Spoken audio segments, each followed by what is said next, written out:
kalian berasa nggak sih akhir-akhir ini cuaca lagi kering Cut, dan cut, cut, panas cut. banget? Overhead. Ya.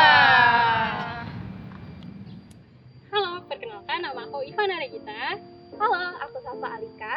Dan halo, aku Bianca Aurelia Budiarto. Kami dari SMA Negeri 1 Jakarta.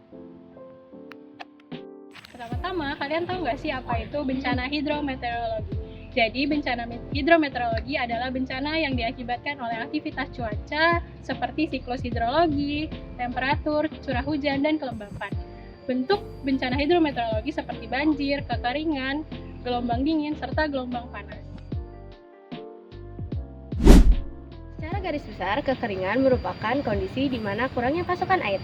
Kekeringan juga merupakan salah satu bencana hidrometeorologi yang dapat terjadi di kehidupan sehari dan memberikan berbagai dampak.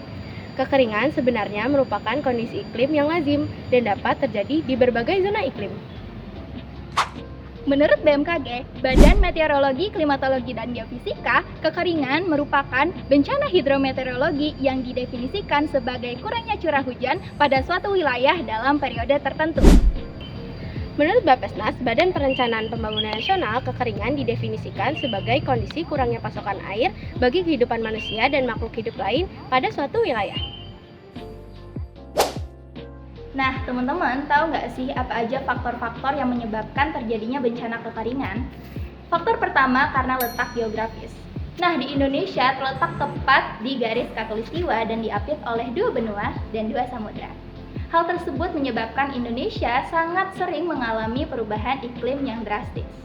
Nah, karena Indonesia terletak di garis khatulistiwa, hal tersebut menyebabkan Indonesia sangat sensitif terhadap fenomena El Nino yang menyebabkan Laut Pasifik menjadi naik suhunya, sehingga terjadi berdampak kepada perubahan iklim. Nah, di perubahan iklim tersebut terjadilah bencana kekeringan. Penyebab bencana kekeringan yang kedua adalah minimnya daerah resapan. Seiring berjalannya waktu, banyak sekali lahan yang dialihfungsikan menjadi bangunan-bangunan dan membuat tanah tertutup oleh beton, di mana tanah berfungsi untuk menyerap air dan menyimpan cadangan air, sehingga menyebabkan bencana kekeringan. Yang ketiga, boros air. Penggunaan air berlebihan dalam kehidupan sehari-hari memicu adanya bencana kekeringan. Biasanya penggunaan air bagi kebutuhan rumah tangga dan petani mengairi sawah dalam jumlah banyak dan dilakukan terus-menerus membuat cadangan air akan habis dan memicu kekeringan pada musim kemarau. Penyebab selanjutnya dari bencana kekeringan adalah curah hujan yang rendah. Nah, teman-teman tahu nggak sih, karena perubahan iklim ini mengakibatkan hujan jadi jarang turun. Nah, hujan yang jarang turun ini diakibatkan oleh rendahnya tingkat produksi uap air dan awan. Karena hujan yang jarang turun ini, akhirnya periode musim kemarau jadi semakin panjang dan menyebabkan bencana kekeringan. Penyebab kekeringan yang kelima atau terakhir adalah global warming.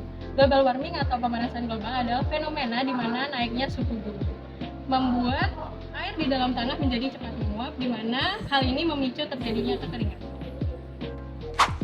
Perlu diketahui juga bahwa bencana kekeringan mempunyai dampak negatif.